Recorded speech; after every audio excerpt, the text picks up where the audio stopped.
Teori sejarah, kedudukan, dan fungsi bahasa Indonesia. Perkenalkan, nama saya Rosa Abdillah Nuraini dari Prodi Sarjana Terapan Promosi Kesehatan. Teori dan sejarah bahasa Indonesia. Bahasa Indonesia, bahasa resmi Negara Republik Indonesia, memiliki sejarah panjang yang dimulai dari bahasa Melayu.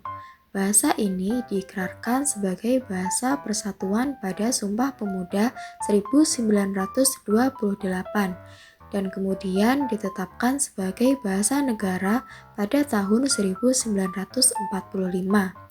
Perkembangannya terus berlanjut hingga kini, bahkan menjadi bahasa internasional yang mulai dikenal di berbagai belahan dunia. Bahasa Indonesia berakar dari bahasa Melayu yang telah digunakan sebagai bahasa perhubungan atau lingua franca di wilayah Asia Tenggara sejak abad ke-7.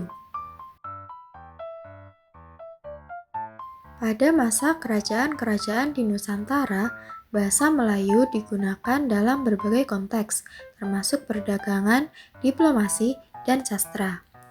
Masa penjajahan Belanda membawa pengaruh bahasa Eropa, Portugis, Belanda, dan Inggris pada bahasa Melayu.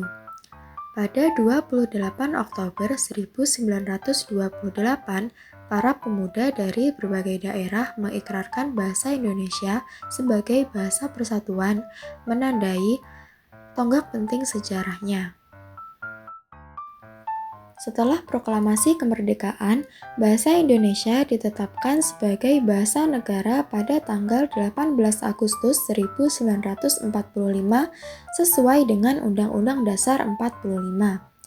Bahasa Indonesia terus mengalami perkembangan dan pembakuan melalui berbagai upaya, termasuk Kongres Bahasa dan pembentukan lembaga-lembaga yang berwenang.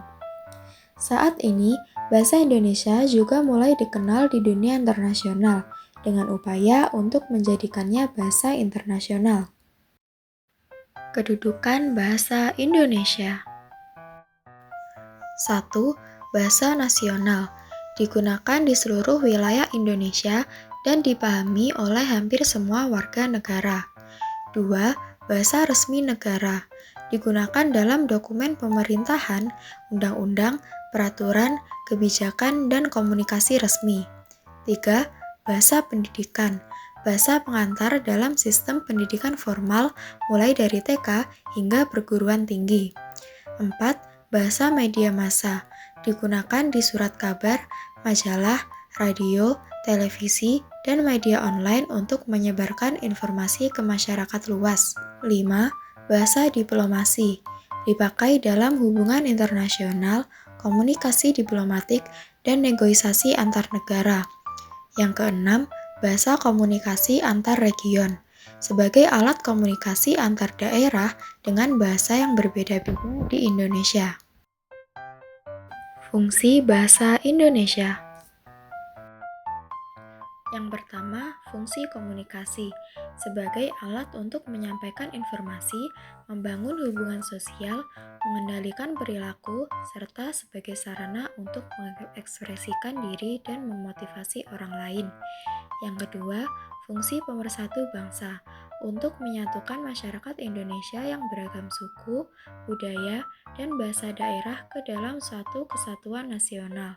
Sebagai bahasa persatuan, memungkinkan komunikasi yang efektif antar kelompok yang berbeda dan memperkuat rasa kebersamaan. Ketiga, fungsi identitas nasional sebagai alat pemersatu bangsa, landasan negara, dan pembeda dari bangsa lain. Identitas nasional bukan hanya sekedar simbol, tapi juga merupakan kekuatan yang mengikat, memandu, dan membedakan suatu bangsa. Yang terakhir, fungsi pengembangan ilmu dan budaya.